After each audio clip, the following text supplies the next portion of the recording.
नमस्कार, आदाब। मैं हूं वसीम खान और आप देख रहे हैं रॉयल पत्रिका। आज मैं मौजूद हूं आमेर विधानसभा क्षेत्र में, जहां मेरे साथ मौजूद है मोहम्मद शफीक मंसूरी, जो निर्दलीय प्रत्याशी आमेर विधानसभा क्षेत्र के।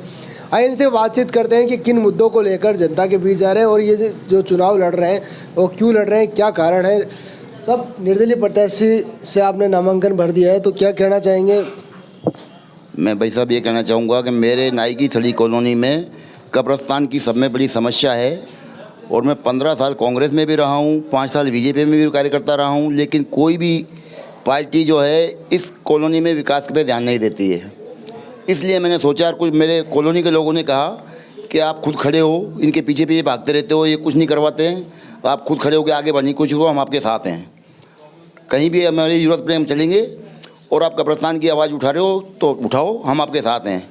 तो इसलिए मैंने अपना ये विचार बना के और निर्दलीय भर दिया मैंने फार्म, और फार्म भरने के बाद मेरा प्रचार हो रहा है।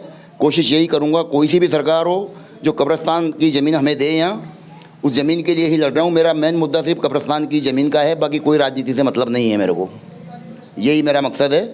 और मैं खुद भी 20 साल से यहाँ रह रहा हूँ। सड़कों पर पानी भर जाता है, 1-2 बच्चे उस पानी में डूब के मर भी चुके हैं कि पानी इतना होता है, कीचड़ का चिकनी मिट्टी है, बच्चा गिर जाता है, पड़ा रहता है, दूसरे दिन लाश ऊपर आती है, घर वाले ढूंढते रहते हैं, बच्चे को दूसरे दिन तीसरे दिन मिलता है वो लाश के बाहर आके, लेकिन कोई ध्यान नहीं है। उसके लिए आती है पुलिस प्रशासन, कार्रवाई करती है, चली जाती है, लेकिन कोई ये नहीं होता भाई सड़कों को बनवा दें या सही करा दें, मतलब ही नहीं निकलता किसी का। सर, मैं आपसे जानना चाहूँगा कि आपकी जो कब्रिस्तान है यहाँ से कितनी दूरी पर जो जनाजा है उसको दफनाने जाते हैं आप?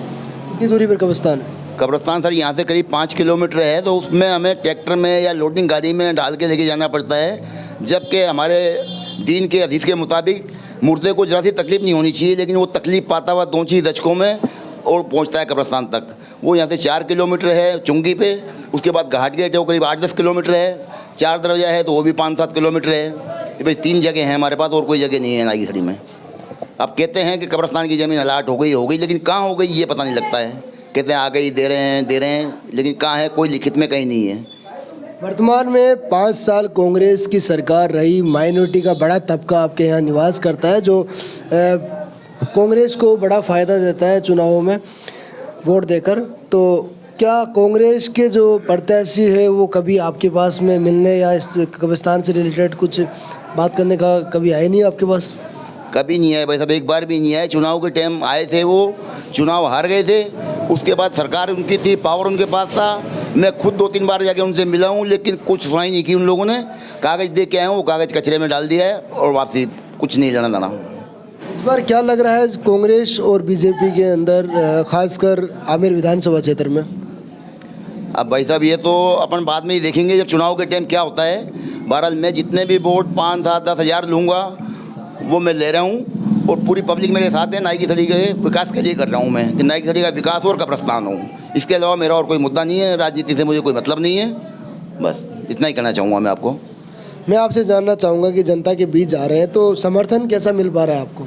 जनता का खूब समर्थन मिल रहा है मेरे को। जनता मेरे साथ है पूरी नाई की थड़ी की, और उनका ये कहना है कि जहाँ भी चलना हो, 1 से लेकर 10,000 आदमी भी सब तुम्हारे साथ चलेंगे, हम साथ हैं तुम्हारे कब्रिस्तान के लिए, आप कोशिश करो। और पब्लिक के कहने से ही मैं खड़ा हुआ हूँ।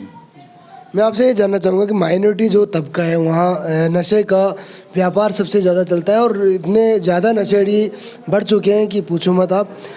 तो इसको लेकर क्या कहना चाहेंगे आप? भाई साहब ये तो नशे का तो पहले ईदगाह में बहुत था, ईदगाह के बाद अब नाई की थड़ी में काफ़ी हो गया, लेकिन उस पर कोई कार्रवाई नहीं होती है। अगर किसी को कंप्लेंट भी करते हैं, कोई पुलिस भी आती है तो कहते हैं इनका क्या करें हम, अगर ले आके बंद कर देंगे, माथे फोड़ लेते हैं, हमारे खिलाफ मुकदमा दर्ज हो जाता है, वो ले जाते हैं, कुछ छोड़ देते हैं वापसी उनको, वो नशा अपना करते रहते हैं। नशा बेचने वाले को भी नहीं पकड़ते, नशा करने वाले को भी नहीं पकड़ते। आप मंसूरी समाज से ताल्लुक़ रखते हैं, मैं आपसे जानना चाहूँगा कि मंसूरी समाज की जो तादाद है राजस्थान में कहाँ कहाँ कितनी क्या तादाद है, थोड़ा सा बताइए।